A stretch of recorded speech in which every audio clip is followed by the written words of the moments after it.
My dear friends, well, from today I'm going to start your third poem in the syllabus, that is On His Blindness by John Milton. John Milton is considered as one of the best poets, one of the greatest poets English has ever seen. Friends, John Keats, William Wordsworth, William Shakespeare, John Donne, Alfred Lord Tennyson, ये जो English के बहुत बड़े बड़े नाम हैं, निसंदेह किसी भी तरह से आप इस श्रृंखला में जॉन मिल्टन साहब को रख सकते हो. He was born on friends in 1608. His father was a great lover of art and literature. वो चाहते थे कि वो चर्च में जाएं और चर्चेस की सेवा करें, चर्च के माध्यम से क्रिश्चियनिटी की सेवा करें, but he was not interested. His education was in the Saint Paul school and friends Cambridge, in Saint class college Cambridge. Cambridge में वो 7 साल रहे friends. He completed his graduation and post graduation, BA and MA from there. So he was a high class learned poet, friends. जब वो बहुत सफल हो गए और कैम्ब्रिज में रहते हुए, कैम्ब्रिज के समय में रहते हुए जब वो बहुत अधिक सफल हो गए, उनकी पोएम्स की खूब चर्चा होने लगी. उसके कुछ सालों बाद उन्होंने अपने जीवन में एक बड़ा बीड़ा उठाया. एक्चुअली कहते हैं कि उनके कुछ फ्रेंड्स का एक डिस्कशन हो रहा था एक दिन उनके साथ कि what is the mission of God to send him in the world. Actually सभी लोग ये बात कर रहे थे कि ईश्वर किसी को भी बिना किसी मिशन के नहीं भेजता. तो दुनिया में सभी को भेजने के पीछे उसका एक मिशन है. तो अगर हम ये समझ जाएं कि ईश्वर ने हमें किस लिए भेजा है, इसे समझने के लिए जरूरी है कि हम समझें हमारा टैलेंट क्या है. तो उन्हें लगा कि composing poems is the biggest art which God has given to him, and he should serve God in the best possible manner, means by composing poems into the best way. That will be his devotion to God. और friends, यही सोचते हुए उन्होंने एक काम शुरू किया. ये काम करते समय friends, at that time nearly he was 42 years old. एक बार उनकी आंखों में जबरदस्त दर्द का अनुभव हुआ. डॉक्टर्स ने उन्हें रात में काम करने से मना किया. वो कुछ दिन माने, लेकिन फिर अचानक, क्योंकि रात में काम नहीं करने से दिन में उनसे काम उतना हो नहीं पा रहा था. He was not satisfied at all from himself. इसलिए उन्होंने इस स्थिति को, इस बात को खुद से कहा और ये सोचा कि जब मैं ईश्वर के हाथों, ईश्वर को समर्पित करने के लिए कविताएं लिख रहा हूं. एक्चुअली फ्रेंड्स, उस समय उन्होंने तय किया था कि वो बाइबल को पोएटिक अंदाज में लिखकर दुनिया को पेश करेंगे. And that will be his greatest service to God which he can do.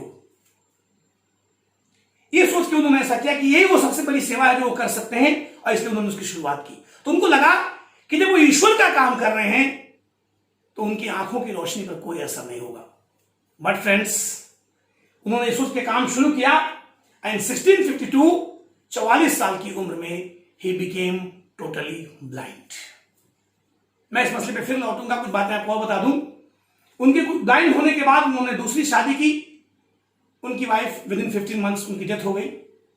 उनके जीवन के अंतिम दिन बहुत ही खराब रहे.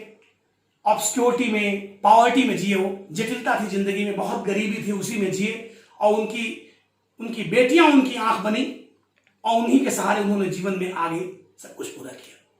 Now let's back to that incident, friends, that biggest accident of his life.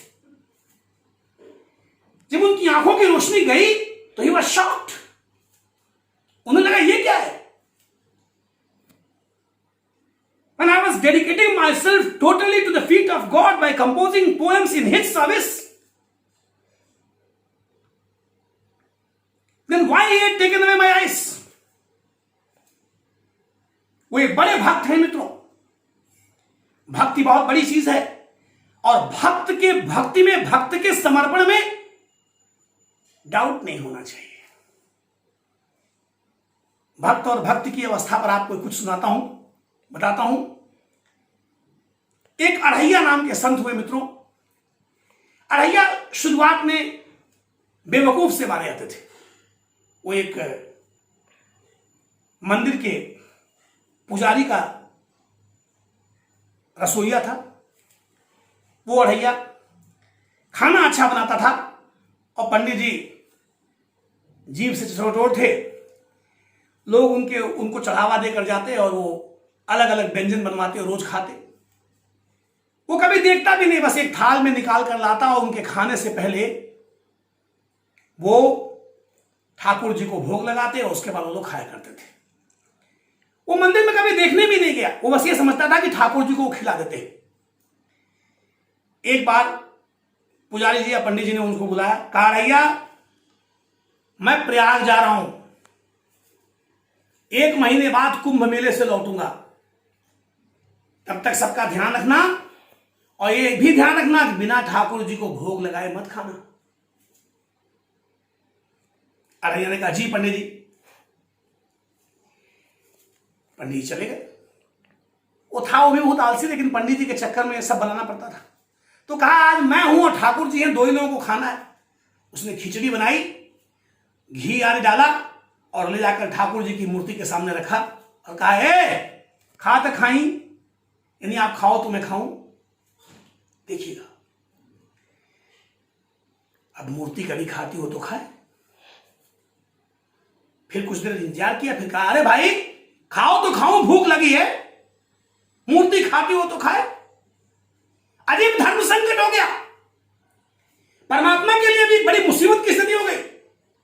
क्या करें? गुस्से में आ गया, कहा नहीं खाओगे तब तक नहीं खाऊंगा, और वहीं पर पालथी मारकर बैठ गया। पूरा दिन बीत गया, वो रात बीत गई, अगला दिन बीता, अगली रात बीत गई। कहते हैं 48 घंटे बीतने के बाद पूरे एक और दिन जब बीत गया, तो तीसरी रात को परमात्मा को प्रकट होना पड़ा। और दिक्कतें थी, वो किसी और रूप में दिख भी नहीं सकते थे, उसी रूप में दिखना पड़ता जिस रूप में उनके यहां मूर्ति थी। तो ठाकुर जी ने रूप लिया, प्रकट हुए। तब तक वो बेहोश हो चुका था भूख प्यास के मारे। ठाकुर जी ने उसके सर पर हाथ फेरा और कहा अढ़ैया। वो उठकर बैठा। उसके लिए भी कुछ सामान्य बात थी, कहा बड़े जल्दी आए हो। अब देखिए, यह एक मूढ़ अज्ञानी की भक्ति है। समर्पण देखिए, उसके समर्पण में किसी भी प्रकार का दोष नहीं है, छल नहीं है, दंभ झूठ पाखंड नहीं है। अगर ये हो तो समर्पण होता भी नहीं है। इसलिए परमात्मा प्रकट हुए। तुलसीदास जी कहते हैं ना, जन्म जन्म मुनि जतन कराही, अंत राम मुख आवत नहीं। लेकिन उसका सौभाग्य था, परमात्मा उसके सामने प्रकट हुए। अब जरा देखिए उसकी किस्मत। ठाकुर जी उसे एक बार खिलाते हैं, एक बार वो उनको खिलाता है। खिचड़ी बिल्कुल खराब नहीं हुई, ईश्वर के प्रताप से वैसे की वैसे है। ये क्रम लगातार अगले तमाम दिन चलते रहते। वो रोज सुबह शाम भोजन बनाता, ठाकुर जी आते हैं, दोनों साथ साथ खाते हैं। पंडित जी वापस आए। पंडित जी ने सबसे पहले जाके राशन देखा, कहा अरे सब राशन खत्म हो गया भैया। कहा अरे आपसे कम खाते हैं काऊ। मतलब कौन? कहा ठाकुर जी, और कौन? अब वो मूर्ख पंडित कैसे मान सकता था इसे। उसने कहा ठाकुर जी खाते हैं, और पंडित ने उसे बुरी तरह से मारना शुरू किया। जब तक उसे गालियां नहीं ठीक था, लेकिन उन्होंने कहा कि बुला अपने उस चोर ठाकुर को, क्योंकि उसे लगा ठाकुर जी कौन हो सकता है। तब वो आया, उसने मूर्ति को पकड़ा और कहा सुनते हो, पंडित जी कहते हैं मैं झूठ बोल रहा हूं, मेरी लाज रखो, मैं सच कह रहा हूं, रखो प्रभु। और कहते हैं एक प्रकाश हुआ। लेकिन इसके पहले कि प्रभु प्रकट होते, पंडित का इंतकाल हो गया। उसका इंतकाल इसलिए हो गया क्योंकि वो इस सौभाग्यशाली नहीं था कि वो ईश्वर के दर्शन कर सके। उन्होंने कहा, भैया तुझे तो ज्ञानी मानते हैं, तुझे मैं परम ज्ञान देता हूं। और अढ़ैया संत अढ़ैया में बदल गया। ये जो समर्पण है, actually this is the true dedication which you can see in अढ़ैया। If you are truly dedicated ना, there should no any doubt at all. और अभी मिल्टन के मन में डाउट है, इसका मतलब यह नहीं है कि आप उनको डेडिकेटेड नहीं मानेंगे, डेडिकेटेड हैं, लेकिन अपार दुख है ये। अगर एक इंसान बचपन से अंधा हो तो कोई बात नहीं, but a person who has seen 44 springs in his life, उसके बाद अगर वो अंधा हो जाए, मान लीजिए उसके पास आकर सिर्फ कोई ये कहे, देखिए फूल कितने सुंदर है, उसकी तड़प को महसूस कीजिए, महसूस कीजिए वो तड़प कैसी होगी। कोई भी खूबसूरत बात आप कहेंगे तो कैसा महसूस करेगा वो। That's why. और फिर एक कवि हृदय होने के नाते मिल्टन के लिए बहुत मुश्किल समय था।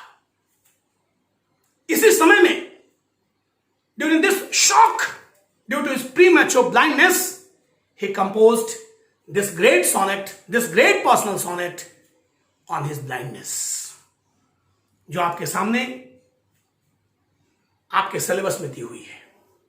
Friends, this sonnet is always considered as one of the best sonnets ever written in English poetry. तो एक्चुअली इस सोनेट के 3 पार्ट है फ्रेंड्स। स्टार्टिंग पार्ट में वो अपना दुख बयां करते हैं, अपनी तकलीफ बयां करते हैं। दूसरे पार्ट में वो जो ईश्वर के प्रति डाउट है उसे दिखाते हैं, और फिर उनके मन के ही 2 भाव, उनका गुड सेंस बैड सेंस आपस में लड़ता है, and just by having a fight, good sense overcome the bad sense, good sense overcomes the bad sense, and at last वो बड़ी खूबसूरती से समझाते हैं कि what is God and what is devotion, what is dedication. तो friends, अब हम लोग ये सारे पोर्शंस देखेंगे। Before starting the line to line explanation, let's have a talk on the poetic beauty of the poem. Friends, actually poem is written in Italian style. You all know that Petrarch is the father of sonnets. Petrarch को father of sonnet कहा जाता है। Petrarchian sonnet दुनिया की सबसे पुरानी sonnet है। उसका स्टाइल आपको याद है, 4-4-3-3 आपको बताया था। तो जो 4-4 स्टैंजा लाइन्स के 2 स्टैंजा होते हैं, ऑक्टेव, एंड देन 3-3 लाइन के 2 स्टैंजा जो लास्ट में होते हैं 3-3 लाइन्स के, जिनको हम सेस्टेट कहते हैं, उसी ऑक्टेव और सेस्टेट के स्टाइल में ये पोएम भी कंपोज की गई है। That's why on his blindness is, you can say, a sonnet that is compose in the typical Italian style. Now see here my dear friends, it is in the typical Italian style. The rhyming scheme is A B B A A B B A C D E C D E 4-4-3-3। ये इसकी rhyming scheme है friends, जो आपको इस कविता में दिखाई पड़ती है। पोएम के स्टार्टिंग लाइन्स इजी हैं, उसके बाद फिलोसफिक हो जाती है पोएम, थोड़ी सी डिफिकल्ट हो जाती है। इसको हम इजी नहीं कह सकते, थोड़ी सी डिफिकल्ट भी है, लेकिन इंप्रेसिव है। And overall it is one of the most famous sonnets in the world literature. So friends, now in the next class I will start line to line explanation of On His Blindness. Till then, it's goodbye from here. Thank you so much.